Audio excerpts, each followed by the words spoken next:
My name is Dr. Amy Goodwin and I'm a traditional signwriter, fairground artist and lecturer. I'm based in Falmouth, Cornwall, but work throughout the country and predominantly serve the steam heritage, fairground and circus industries. Embedded in fairground heritage, my upbringing has instilled a strong sense of preservation and restoration in my work, as well as an appreciation for the vibrancy and flamboyance of fairground art.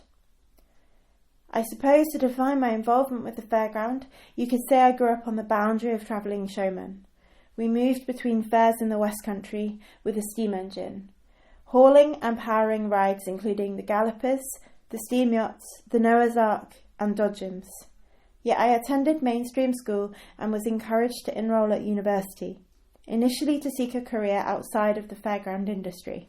I began working, or being paid for my work, on the fairground aged 13, firstly on side and round stalls, before moving on to juvenile rides, and then, when older, the larger steam-powered rides. Here I developed a greater understanding of the showmanship element. Not only did this upbringing inspire me visually in my working practice as a signwriter, but forged an interest in the role of travelling women and their importance and influence in the travelling business, which I felt largely went by unnoticed. Despite being inspired by the signwriting and fairground art that I'd grown up immersed in, there were no formal apprenticeships available when I finished school. As such, I went to art school in Brighton. After completing my BA degree, I felt drawn back to the visuals of the travelling fairground and went to learn the basics of signwriting with Joby Carter of Carter Steam Fair, based in Berkshire, in the winter of 2011. After a stint here, I enrolled in a part-time master's course at Falmouth School of Art to practice the skills I'd learnt. Subsequent to this MA, in 2014 I returned to Carter's Steam Fair to learn fairground art from Joby, before going self-employed and setting up on my own in the West Country. I continue to be inspired by Joby, as well as other renowned fairground artists, both past and present, including Fred Fow and Edwin Hall, Pete Tate and Aaron Stevens. I work traditionally.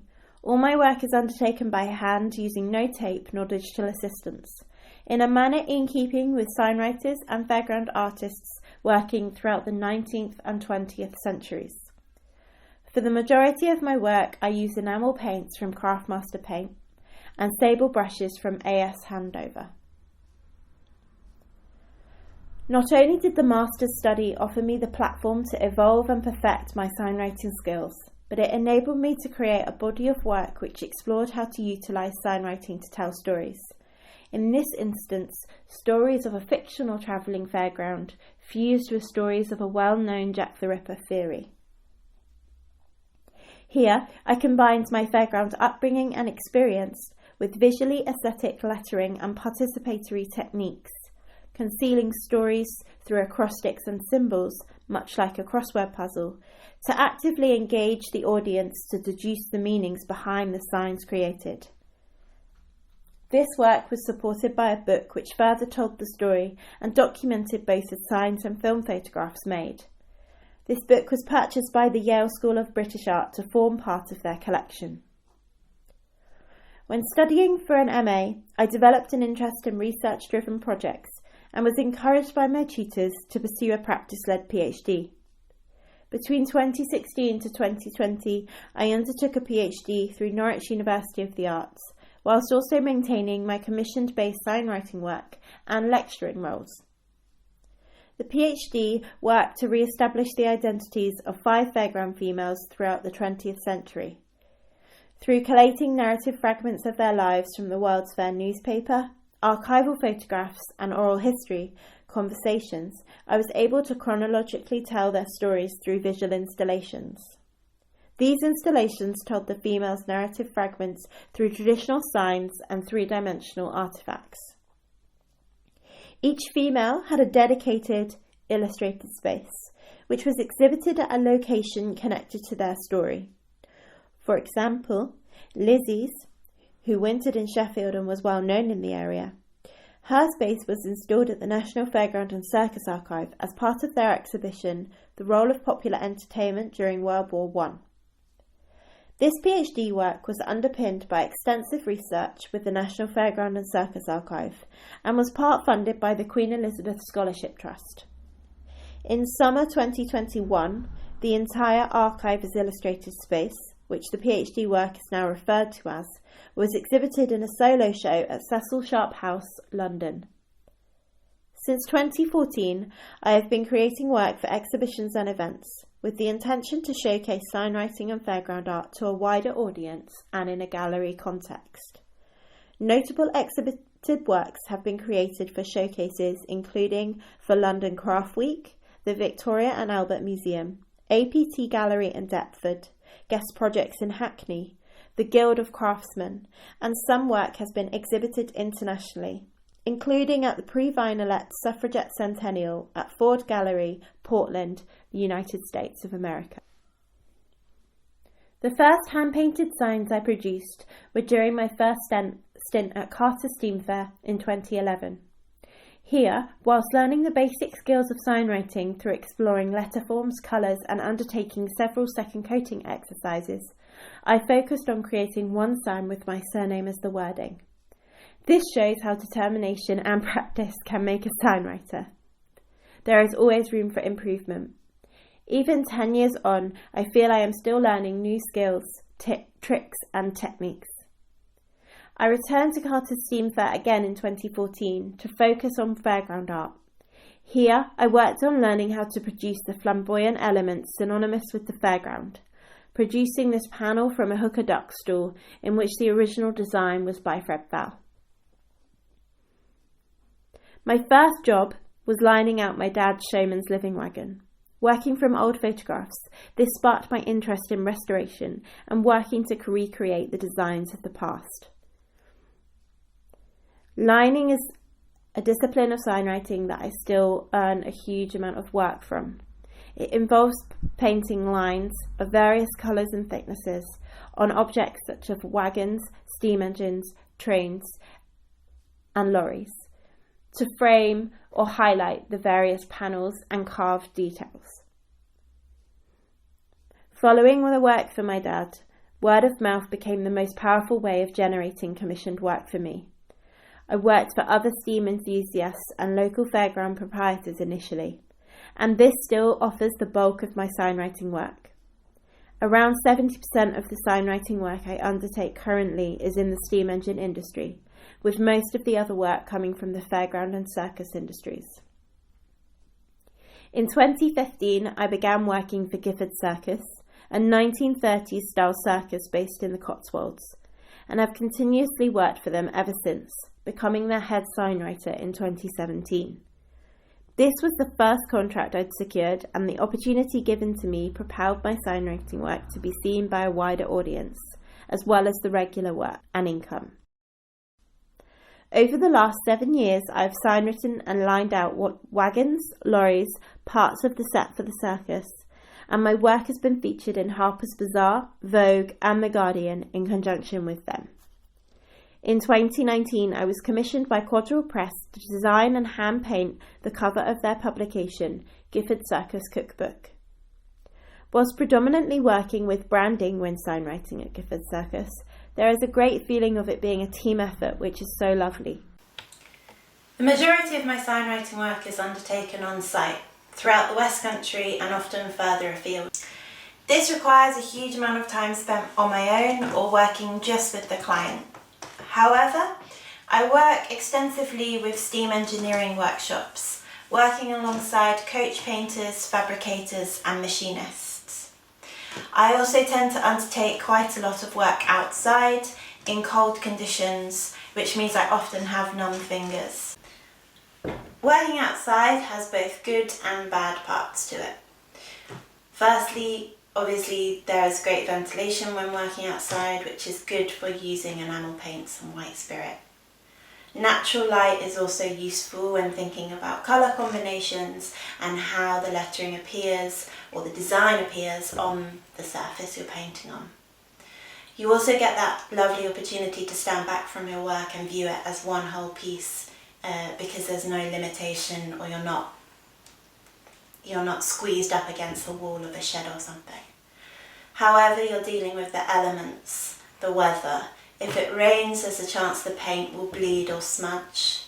You're fighting against the wind sometimes in your posture, and you have to stand incredibly still. And you're limited on time because of the daylight going and it getting dark. There is a convention called Letterheads, which I try to attend once or twice a year. This is an opportunity for signwriters to get together, to swap tips and paint alongside one another, whilst also selling signs at auction for charity. Here we can discuss useful things such as pricing jobs, dealing with clients, what materials you're using, and what you wear when working outside. One of the self-directed projects I'm working on at the moment is the creation of a series of 5 Fairground panels inspired by the work of Fairground artist Fred Fowl. Fred Fowl was a Fairground artist working in the 20th century, and for me was one of the most pioneering artists of his time. Initially working for Lakins, he later collaborated extensively with Billy Hall before moving on to form F.G. Fowl independently, which he worked for until his death in the 80s. Fred's iconic styles of the 1950s in particular are what I'm inspired by. The flamboyant colours, the meticulous lines, the futuristic elements, the scrollwork, and the winged designs, which are so synonymous with the fairground rides of that time, and particularly side stalls, most notably the hooker duck. I am interested in exploring how to utilise these techniques and styles of fairground art, but present them in a contemporary manner, updating them to appeal to an audience, or visually appeal to an audience today. As such, I'm working on the material dye bond, as compared to what Fred would have been working on, which was more than likely wood or aluminium. Dye bond changes the feel of the paint finish. The aesthetic is bolder and brighter, and I think this is what can speak more contemporarily to an audience. This is the 3rd panel that I'm working on in the series, and my intention is to create a series of prints from each panel, which are limited edition and can be sold to widen the audience and the appeal or possibility of people buying them. The first 3 panels have been exhibited at the Devon Guild of Craftsmen as part of a contemporary exhibition which looked at the origins of craft, entitled Making It, in the summer of 2021. With both commissioned and exhibition work, I begin by undertaking research, looking into the styles of the era of the object or machine I'm working on, or the original lettering designs found on the surface. I then create a series of initial sketches to be shared with the client for feedback. This feedback will then be responded to create a series of second stage sketches. It is here that colour will be introduced into the discussion. Once the sketched idea has been agreed and signed off, I will scale up by eye onto the surface which is being painted. If the design is for a series of panels or signs, all of which are the same, then I'll create a full-scale drawing pattern to transfer the design onto the many surfaces consistently and in a more time-efficient manner. If undertaking lining work on a steam engine, wagon or similar, then I'll work with historical photographs and manufacturers' build sheets initially, then chalk out the measurements directly onto the surface, with no preparation drawing work. This is due to the fact that the intention here is restoration, and so there's little leeway in terms of design and creativity. One of the most complex recent projects I've worked on was the restoration of the Fairground Scammell show track, City of Bristol, which underwent a major overhaul in 2021. My work on this project including signwriting, gold leaf lettering with a blended green-white shadow, and lining work in 2 colours. The project was complex due to there only being 2 reference photographs given, which showcased the monogram design for the cab doors, which the client wanted recreated. The photographs were also in black and white, so a period of colours and testing ensued, with the intention of matching the colour to what the client had in their memory. Over the last 10 years or so of signwriting work, I've worked on many unusual projects, including signwriting a letter T to be fixed to the front of a clown being shot out of a cannon, recreating signage from royal yachts for the Netflix production The Crown, a series of signs which merged the Victorian freak show with popular culture and soap opera, signwriting Mind Your Head on a steamboat off the west coast of Scotland whilst moving, and scroll work on a performer's double bass. By an onlooker, the travelling way of life is often described as romantic, but I feel that they only think of the fairground when they're in their place or their hometown. For the fairground, there is a sense of community to the travel that they embark on each year. There is an organisation, a path to this, and what I find incredibly comforting is that they follow the same path. So each year, you know when you'll see certain families, certain showmen at certain events, and you'll be able to catch up with them. For me, that creates a sense of home, a homecoming almost, to the events that I go to and have been going to throughout my life. The showwoman is not just a homemaker, but also runs a business. In fact, showwomen could be described as some of the earliest examples of businesswomen in the country. They're responsible for logistics, budgeting, marketing, and many other things that are involved with running a business, as well as running a home and looking after a family. They just happen to move week by week. It's incredibly satisfying now that I'm able to contribute to the industry, not just through signwriting, but also academically through my practice and work at conferences and lecturing, where I'm able to share the stories of the fairground and archive them for posterity. The impact of the pandemic initially sparked a series of cancellations for my work, most notably a cancellation of a 4-week stint on site working at Gifford Circus, which has sadly never materialised since. I shifted my practice very quickly to studio-based work and focused on creating signs for local businesses, homeowners and enthusiasts, signs which could be couriered out. In July 2020, I returned to site-based work, and predominantly this was in the steam preservation industry. Enthusiasts were taking the time that they couldn't show their engines to undertake restoration work. And so I've been incredibly busy since that time period and am incredibly grateful for this. However, my work in the fairground industry has all but stopped, except for the restoration of one Scandal show track in the summer of 2021. And I wonder if this is due to a reflection on the lack of support that the fairground have received during the pandemic. The fairground community have experienced impacts on the travelling way of life in history. In World War I and World War II, they were forced to operate in blackout conditions, but they could at least open. In the pandemic, or for most of the pandemic, they couldn't. Even now, being open, they're operating under restrictive measures, COVID protocols, smaller numbers, more cleaning, etc.